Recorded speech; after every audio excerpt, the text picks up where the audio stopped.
The average life expectancy of a company in the Standard & Poor's 500, I think in the next couple of years will be around 12 years. So what that says to me is that the leaders of these organizations are not adapting and helping their organizations survive over a long period. We've seen companies be very good at ideation and incubation and fail. And the reason they fail is that the third discipline is scaling. Once you have a validated idea, can you actually make sure that it gets the resources it needs to actually grow and take off? Hi, I'm Charles O'Reilly, and I'm on the faculty at the Graduate School of Business at Stanford University. I've spent the last few decades actually trying to understand why some organizations succeed in the face of change and others don't. And I'm looking forward to having a conversation about that and really about what it takes to both succeed in your existing business, to exploit existing capabilities, get better and better, but also to leverage those into more exploratory activities. And so I'm excited to have a conversation about that, and especially the role of artificial intelligence as it affects that. Man, may I just say, I am really excited about this conversation. This is going to be a lot of fun. So Charles, maybe we could just start with this. The phrase explore and exploit has come up a bunch. It probably, I don't know, Henrik, 8 times in conversations, right? It comes up often. And we thought it would be really special to have a world-leading expert on innovation strategy come and talk about, not about AI, but about what do we know from decades of research about how to help organizations innovate.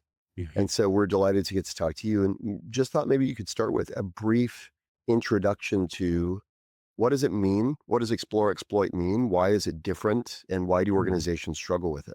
Yeah. So the term explore exploit from an academic perspective came from a fellow named Jim March, who is a professor here at Stanford. And he wrote a paper in 1990 that really talked about the problems that organizations face, because when they get good, they get better and better at doing what is making them successful. And he refers to that as exploit.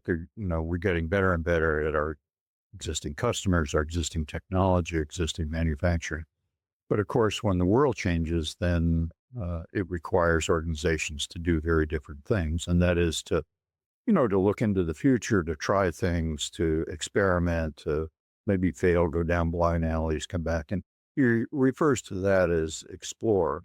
What that has come to, I think, mean for people who study organizations is exploitation is really leveraging your existing assets and capabilities. It's doing what is making you successful better and better, incrementally improving.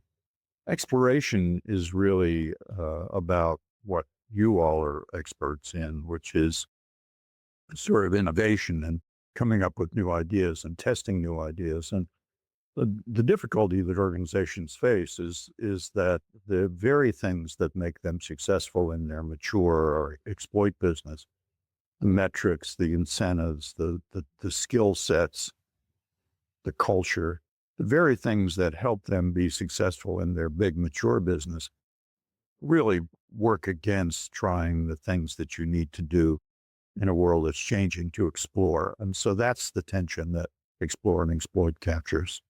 I was studying a company in China that did a interesting thing, I thought, because a lot of the companies we talk to when it comes to AI, they talk about AI as for the mechanism of saving money, right? It's making it more efficient, fewer people. What this company did was that they found a way to really measure like how much money they saved with AI. And then they allocated the same amount of money into doing exploration. So they built venture studios or all kind of hackathons around that. And why do you think that so few of the companies that are currently thinking about AI are thinking about it in both an exploit and an explore kind of way? Why lean to the exploitation? So you all are experts in AI, and of course I am not. But as I think about AI, I think about it can have two very different types of effects on organizations. You can think about the substitutes and complements.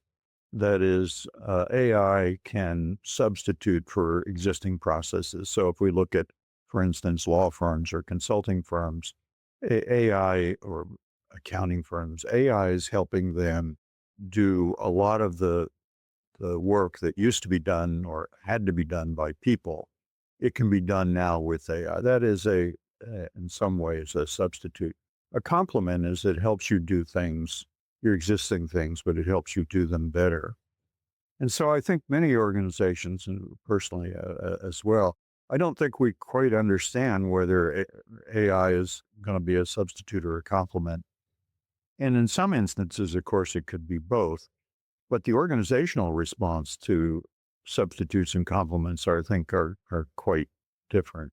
If AI is substituting, if it's doing things that existing people processes did, and it's now doing that, that suggests that you may need to be more exploratory. If it's a complement, it's just helping you do things better, then it requires change, but it doesn't fundamentally alter what the organization is doing. Think about something like drug discovery and the use of AI in drug discovery. That is a substitute, I think. That is, if we're in a big pharmaceutical company and we've got a bunch of computational chemists and we've been doing sort of drug discovery, and along comes AI that can do protein folding, and that's different, and we probably need a separate unit, more exploration. It is complicated, and I don't think many organizations, Henrik, I don't think they quite know yet which of those two things it is. Now, if you kind of set aside AI, so forget AI or just squint your eyes, it's Yeah. a technological change. Yeah. We've seen this show before, right? Yeah. And you've seen it, Charles, many times over the course of studying organizations.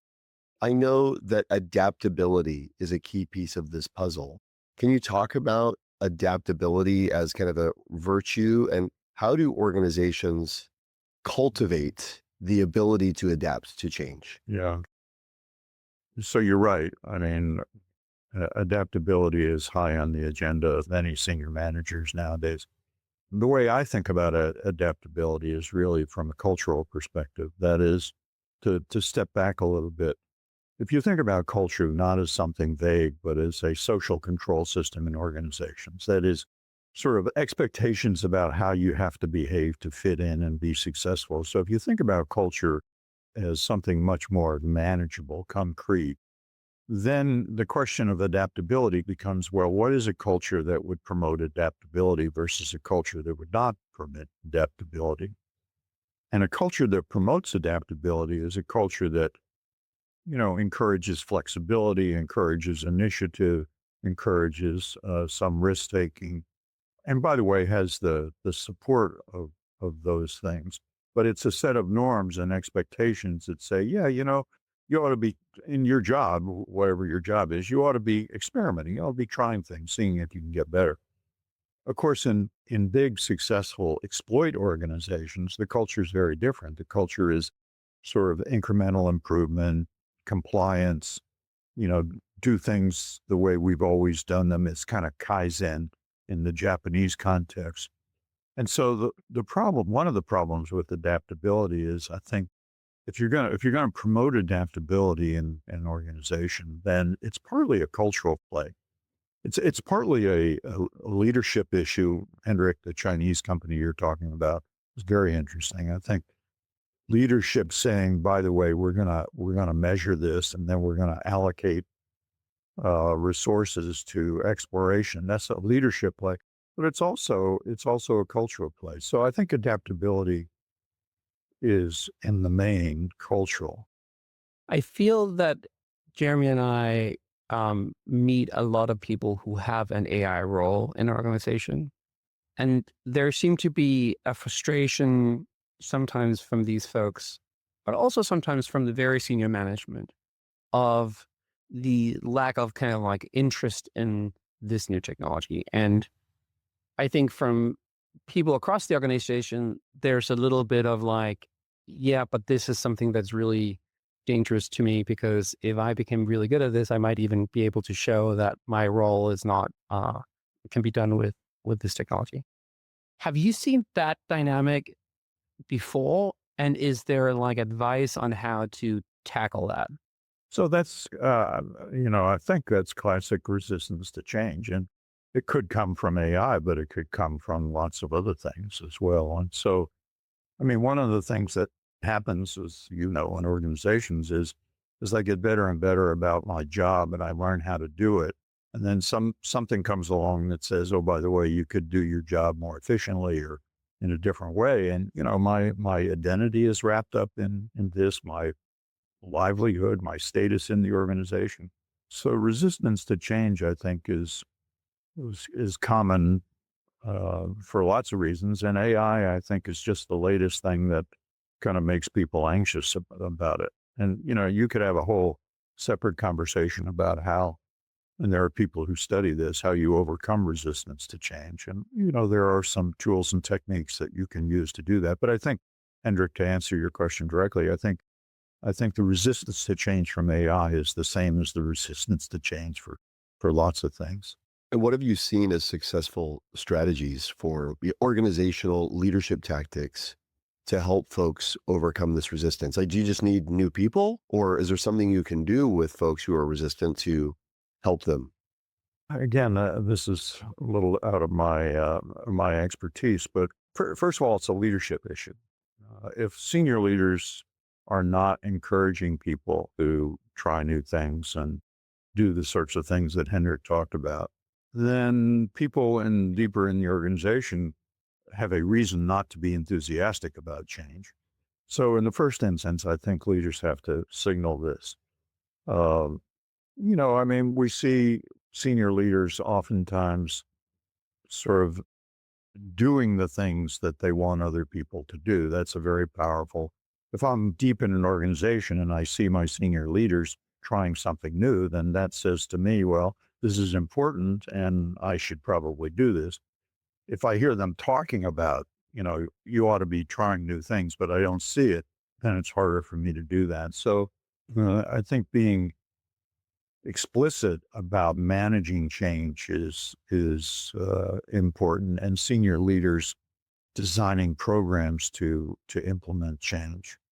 If we could go off on a long tangent here, but one of the companies that I think has done a terrific job of managing change over the last 10 years is Microsoft. And if you look at how Nadella and Kathleen Hogan, who's their chief people officer, if you look at how they manage that shift from Office and servers and Windows to mobility and cloud, it's a masterclass in how you overcome resistance to change. What have we seen at Microsoft? I'm not familiar with that. With the internal tactics, I'm familiar with what we see from the outside, but what do you know about what they've done? So partly it was a huge culture change. I mean, they changed the strategy. Nadella said, we're going to move from Office, Windows, servers to mobility and cloud. He did a bunch of symbolic things, like he embraced open source, which Ballmer and Gates, Ballmer actually said open source was a cancer on intellectual property. So from a leadership perspective, he changed the strategy, he changed the structure, he reallocated people in the organization away from Windows. He quit talking about Windows, started to talk about cloud and mobility. So at a leadership level, they did a bunch of things, but they also collected a lot of data. They got people involved around the culture. And then, they asked people around the culture, they said, what is it about the Microsoft culture that has made us successful that we want to keep and preserve? What is it, if we're going to be successful in mobility and cloud, what is the culture? What are the norms? What are the behaviors we need to be successful? And what are the norms that we have now that might stop us? They collected a bunch of data, and then they had a big offsite, 180 senior people, and they decided on this notion of growth mindset as this kind of overarching meme or metaphor. And they decided on a bunch of behaviors that were characteristic of a growth mindset, of taking risks, of doing things differently.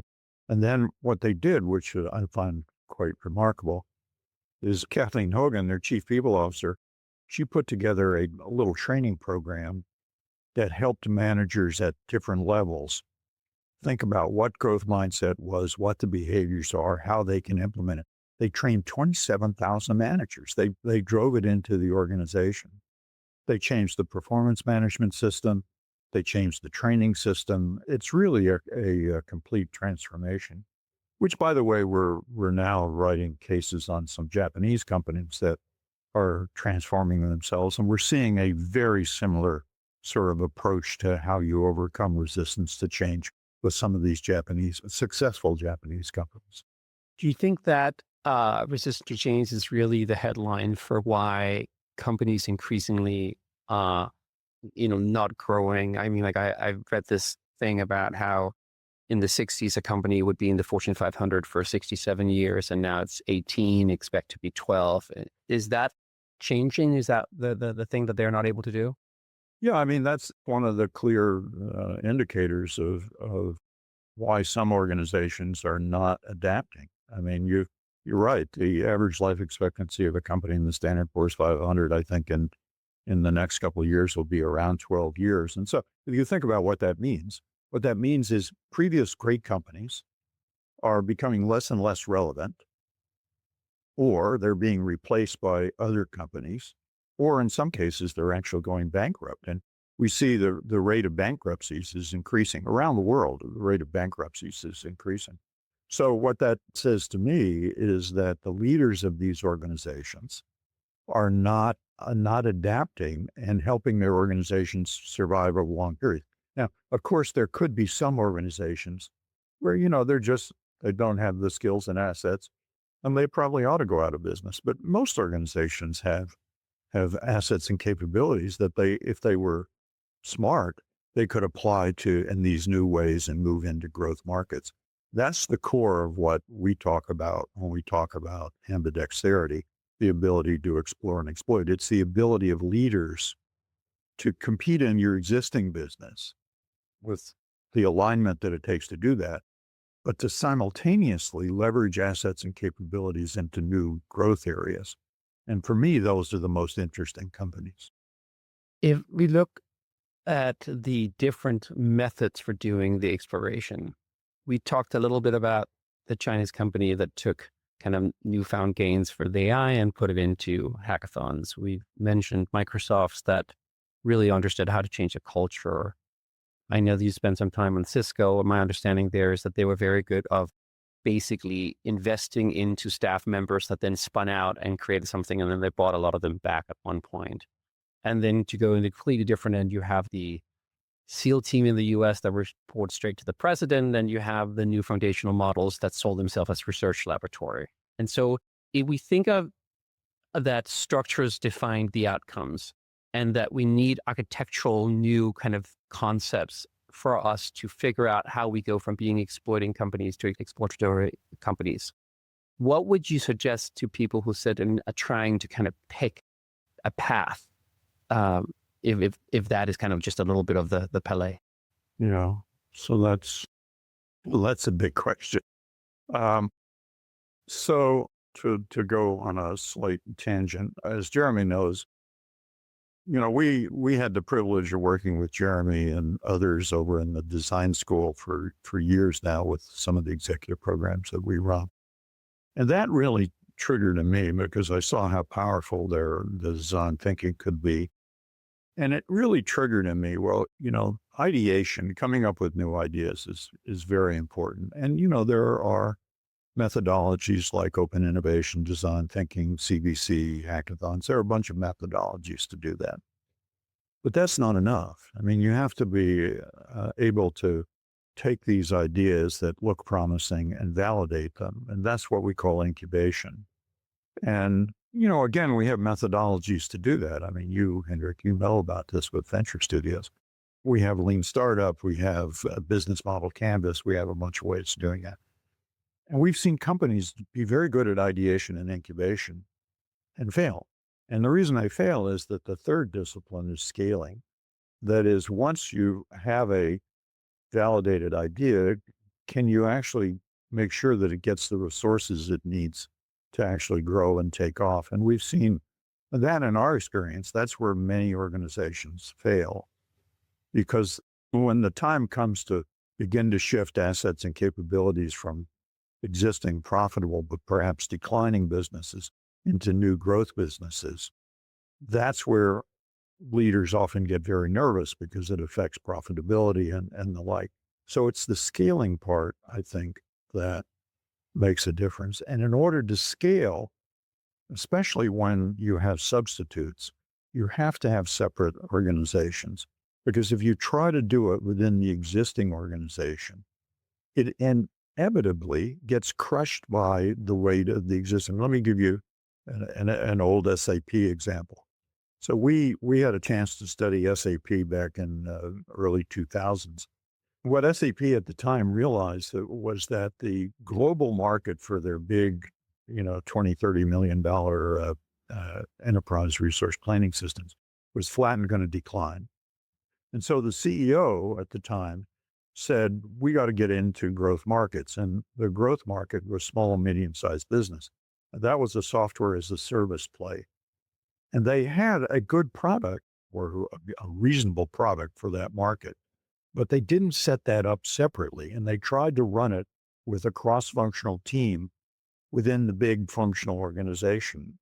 And what happened predictably was, the pressures on selling ERP systems, the revenues from ERP systems, the incentives, and indeed the culture that rewards ERP systems was different. And so they failed. They ultimately, what they did is they spent $11 billion.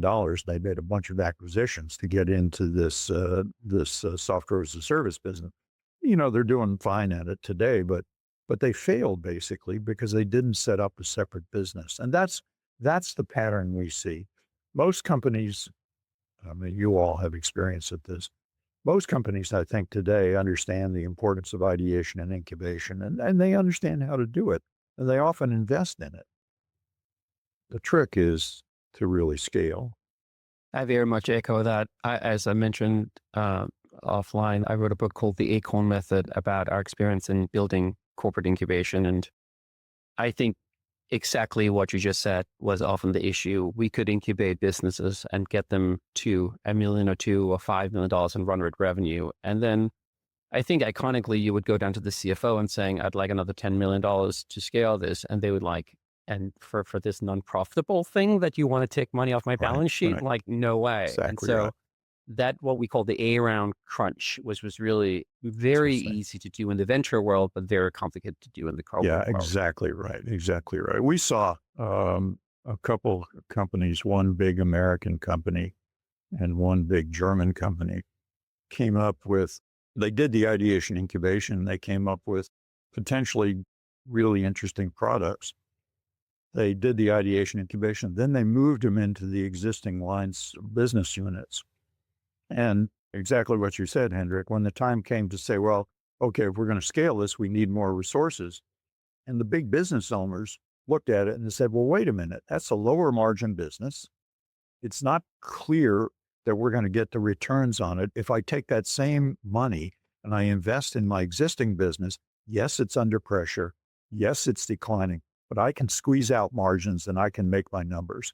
And so that's exactly what we see happen.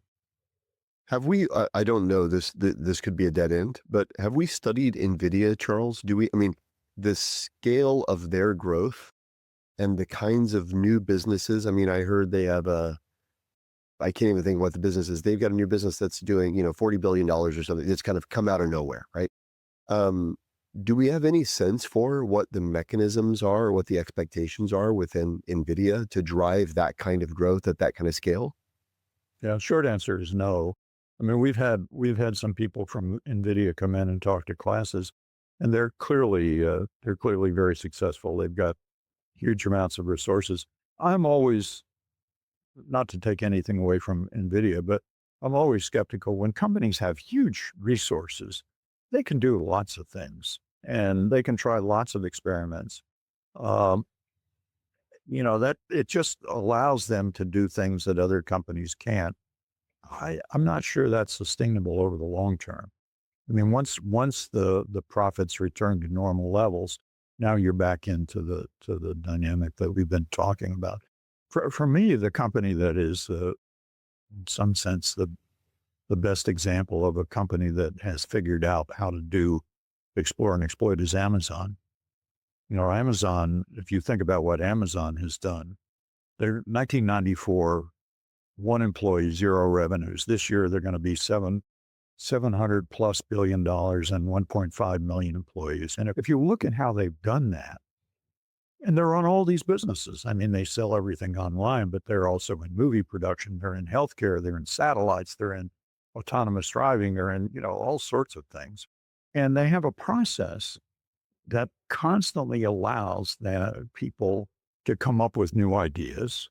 This what they call the PRFAQ process, which you may be familiar with, where anybody can come up with an idea, but they have to do it in an exceedingly rigorous way. They have to come up with a press release and frequently asked questions. If that idea is accepted, they immediately get some release time. They're set up as a separate team. They get engineering support. They're constantly they do hundreds, if not thousands of these experiments every year. Most of them fail.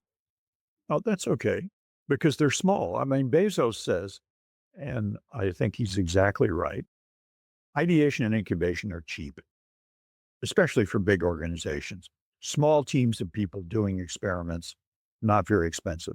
It only gets expensive when you scale. When you scale, that's when you're going to spend the big money. So I think Amazon is a lovely example of a company. It's partly a cultural play. It's partly a leadership play. It's partly a structure play. It's a process to constantly set up new businesses. That's a perfect example. I mean, I'm a huge fan of what Amazon has done. I think even take something as simple as a PRFAQ, the fact that any employee can basically make a proposal for a new exploratory project and immediately get released from their job if they get permission to do it. Most organizations go, no, but she's a great analyst. We don't have any more great analysts. The number of times I've seen that is just staggering. Yeah. So my favorite Amazon example, which I think is real. I mean, I've asked a couple people and they said, yeah, it's real. There was a clerk in the accounting department that was processing accounts receivable. This is many years ago. And he noticed that there were individuals buying large quantities of office supplies. Thought that was odd. He looked into it, and it turns out these were small business owners who were buying business supplies for their businesses. And so he came up with a PRFAQ. They gave him some release time. Turns out it was a business. Today, this is called Amazon Business. And the last I checked, it's a $40 billion a year business. They do this constantly. AWS came because they rewrote the software. This is back in the early 80s. They rewrote their software to make it easier for other companies to sell on their platform. And some smart person realized we have excess capacity. We could sell computing infrastructure. So to quote my colleague, Bill Barnett says, the job of a leader is not to predict the future. It's to design an organization that can discover the future. And that's what they did with AWS. They did not predict the future. They have a process where they discovered it. And to your point, they probably also have a culture that would allow, because I could imagine many organizations where you come in and you're a book e-tailer and somebody says, we're going to rent out servers. Somebody's going to go, well, you should focus. That is not a clear strategy. And so there is a very playfulness to some of these companies, right? Yeah, although most people would not call the Amazon culture playful. It's a pretty tough culture. They actually have 16 leadership principles, and you look at these 16 leadership principles and they're kind of, the tendency is to roll your eyes and say, oh God, another set of principles. Turns out that everybody is evaluated. Your performance management is based not on numbers. It's based on these leadership principles. So these leadership principles, it turns out, are deeply embedded and real in the organization. So that's, Henrik, that's the culture play. That's cool. That's really interesting. That is the property of the person. Charles, one thing that you don't know about Henrik, but you should, is he's obsessed with making himself intelligible to a language model, via a persona file, a soul.md file. One thing I've thought about is the leadership principles of Amazon are effectively their persona file. They have Hmm. deeply codified. They're very explicit about what they value. Yep. And the beauty of being explicit about what you value is you can then instantiate that in recruiting, in performance reviews, and it starts to define performance. Yeah. Well, Microsoft did that too. When they made this big shift under Microsoft, they changed completely their recruiting process, where they recruit, what they look for, how they onboard people. So again, it's an integrated system that characterizes these organizations. This is so cool.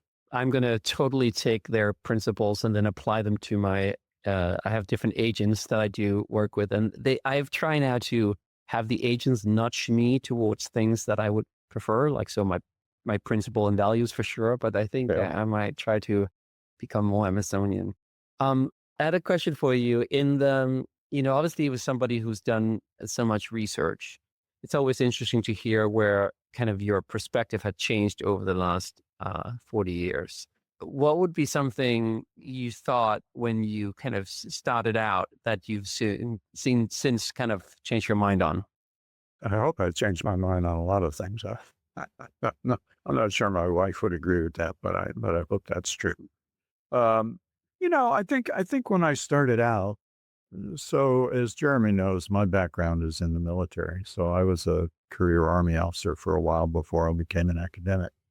And so my model really is kind of a military, initially was a kind of a military model. And what that said was that success comes from aligning the organization. You've got to make sure that you have the right people, they have the right skills, you're measuring and rewarding the right things, you're structured in the right way, and you have the right culture. And the evidence actually is that alignment does lead to success in the short term. And what happened very early on, um, a lot of the work that I've done is with Mike Tushman, an old friend and colleague at Harvard.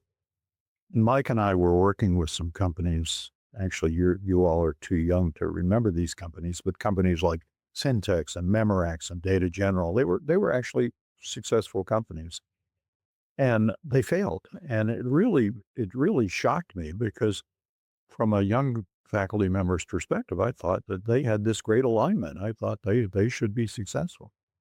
And they failed, of course, because they were disrupted by other companies. And that led to me thinking hard about this notion of needing multiple alignments. And that was really, along with Mike, that was really the recognition that if you're going to be successful over long terms in the face of change, really, as leaders, you need to be prepared to run multiple alignments. And that's easy to say. It's easy for us to say. But of course, to actually do it is quite difficult.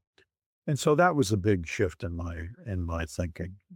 What has not shifted in my thinking was the power of culture as a way of motivating, attracting and motivating and executing. I mean, the military and the more elite units typically have very strong cultures, and those cultures really make them successful. And so for my entire career, and it's not just true in military organizations, it's true in not-for-profits and for-profits, that culture can be a very powerful motivator.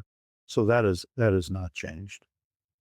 The other thing I guess that has changed, Hendrik, is, initially, I think many of us, myself included, would look at charismatic leaders and say, that's a great leader. You look at people who are charismatic, and they're engaging, they have visions, they attract people. I thought that's a great leadership style. What I've come to realize is that charisma is often dangerous. I mean, if you think about Elizabeth Holmes at Theranos, if you think about Adam Newman at WeWork, if you think about Travis Kalanick at Uber, they were all charismatic leaders, and they led their organizations right off the edge of the cliff.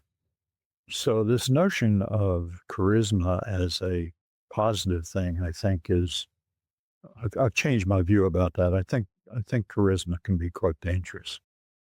But sometimes I guess you need the charisma to create the culture, right? Like I think you mentioned something earlier, which I thought was interesting, is that sometimes some of these rituals are required, like some things that doesn't really matter that much, but it's kind of like, I'll give you an example. At BarkBox, for example, we're the largest dog toy producer in the US.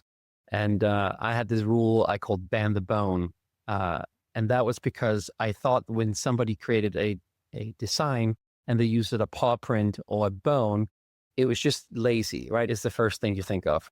And so we basically made it not okay to do that. And I would kind of like, through a bit of theater, because I didn't care that much, but I would kind of create a bit of a hissy fit every time somebody showed it to me. And so it obviously rumored. And so new people who came in, if they did a paw print or a bone, they would suddenly get told by their colleagues, hey, you better not show this to Henrik because he's going to have a meltdown. And the idea was, of course, not about the bone and the paw print. It was, don't just do the obvious stuff. Don't just do the cliche that everybody else is doing. Think a little bit further. And so I'll be curious on a little bit more nuance on like these rituals and if you believe they're important. Oh, yeah, absolutely. Because they become symbols that carry the kind of message the way that you're describing, that the bone, if people get the message correctly, is not the bone. It's don't do the easy thing. I think rituals are very important. Now, that said, by themselves, if that's all you have are rituals, it doesn't really work. So I think again, it's this Backed up by alignment culture. of things. Yeah. One of the key differences between exploring and exploiting is failure rate. Failure rate is much higher when you're exploring. And I wonder, speaking of rituals, have you seen, Charles, any rituals that help folks handle the higher failure rate in exploratory endeavors? Yeah, rewarding people who failed is very powerful. What I was told, and again, I don't know this for a fact, but I was told, remember the Amazon Fire Phone? Amazon decided that they need their own cell phone, and it failed. Huge failure. The technical team that worked on that, everybody got promoted. So think about you're one of 100,000 engineers in Amazon, and you just heard that the people who were part of this big failure got promoted. What's the message? Yeah. The message is it's okay. So I think how people signal these things is important. There's a similar story at Google X. They do the same thing. They celebrate failure. Yeah. So celebrating failures is, I think, a good thing, but it signals what types of failures are appropriate and what types of failures are inappropriate. So you don't want to just say, feel free to fail. I mean, you want people to understand what constitutes a good failure. Right. Being bold, being ambitious, not being lazy or sloppy. Yeah. I think Jeremy needs to figure out how to get his Wi-Fi a little bit better. The failure of having your Wi-Fi cut out is not one that is celebrated. We're not celebrating that. Henrik, I was so excited to get you and Charles in the same room because you're like you're brothers from another mother, so to speak, in terms of your obsession. I'm dying to know what stood out to you from Professor O'Reilly. I obviously could have spoken to him for much longer about incubation because that seems to be a shared kind of like areas of interest. But I was trying to find like all the AI kind of angles in as I could. But I'll definitely connect with him more on that. I mean, like the one that I think is just so fascinating is this idea that most companies I know talk about celebrating failure and nobody really does, right? Like very, very few. And so his case about having people at Amazon getting promoted after making the Fire phones that wasn't successful, I think is just such a good example of somebody who bakes into their culture actually celebrating at least exploration. Yeah. The other person who does that, and I was having Wi-Fi issues. I was trying to say this, but I don't think y'all heard me. So I'll say it now. Because it seems like you're hearing me now. Is that correct? Yeah. Is that true? Yeah, Okay, totally good. Astro Teller does that at Google X. He's the captain of moonshots at Google X. And one of his things is when a team fails, they have a public celebration. And he high fives them and he gives them bonuses and he tells them to take a vacation before trying the next thing. Yeah. But it strikes me that in these environments that are by nature exploratory, that they're explicitly exploratory, special attention is given to rewarding big swings. I think that makes a lot of sense. And I think on the team alignment culture piece, the other element which is interesting is this idea of celebrating and kind of like compensating people based on their behavior, right? He was mentioning at Amazon, you have these 16 principles and their bonuses is based on that. And he talked about how at Microsoft, they had 26,000 people, something that went through this new growth mindset leadership kind of program. And I find it fascinating because I think a lot of people talk about culture and then they go like culture this, culture that, but you just have to make your numbers. And so obviously what measured gets done, and people will tend to lean towards, the thing that they get compensated against. And so I do find that to be a fascinating kind of just approach. One thing I really loved when we asked him about leading exploration, he said something that reminded me of Brad Anderson from Qualtrics. He said, do the thing you want people to do. Don't just talk about it. And it reminded me of Brad, right? In his experimentation and showing his screen and saying, here's the cool stuff I'm trying with AI. It was inspiring to me to think about a leader as not as someone who tells others what to do, but as someone who embodies the thing they want done. And then, lastly, I think you got the sense also that he has done more studies and spoken to more leaders than I think most people that we've ever spoken to.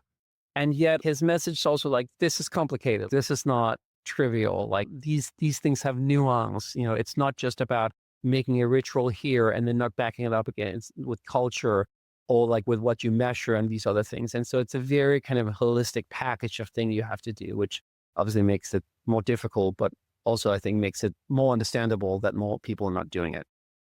I really liked, I wanted to push, there are a lot of areas we could have gone deeper, but one example or anecdote that he gave about Microsoft and saying, the way I heard what he said was it's kind of a pre-mortem on their culture. What about our culture should be kept?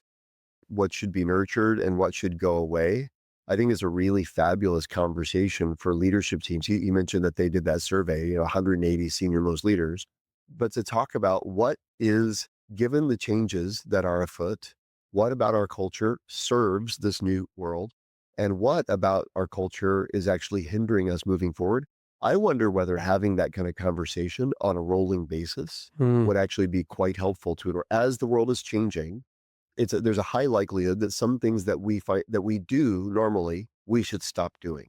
Yeah. There's other things that we don't do, maybe we should start doing, right? And making that an explicit kind of culture, almost barometer, temperature check and thermostat, right? Think about this, like it's one thing to have a thermometer, which is the survey, but to have a thermostat where you say, actually, we're going to set a new direction, right? Yeah, I think I think that's a great example.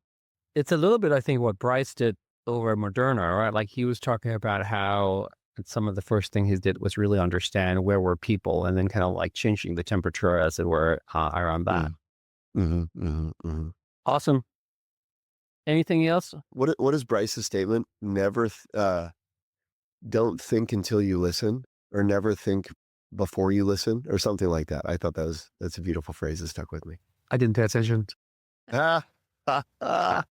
Irony much. There you go. Hashtag, if you enjoyed this episode, please leave a comment, hashtag irony in the comments. Awesome. And with that, the only thing that's left to say is to say, bye-bye. Bye-bye.